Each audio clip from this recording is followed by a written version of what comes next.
سلام دوستان، امیدوارم حالتون خوب باشه و زندگیتون سرشار از شادی و انرژی. ورزشکار عزیز، میخوای زیر بغل های خیلی حجمی داشته باشی؟ حالا چجوری؟ پس تا آخر ویدیو همراه من باش تا بهترین تمارین رو بهت بگم. اولین حرکت زیر بغل لت سیمکش است. این حرکت رو در 4 ست 12 تکراری انجام دهید.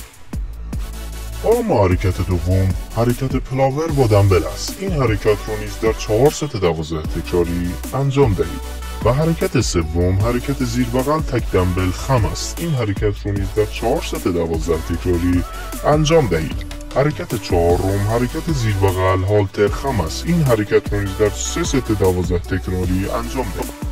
و اما در آخر حرکت پنجم حرکت زیر بغل قایقی است. این حرکت رو نیز در 4 ست 12 تکراری انجام دهید.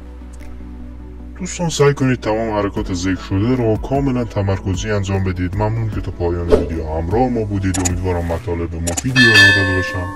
ممنون میشم کانال رو سابسکرایب کنید و زنگوله رو فعال کنید.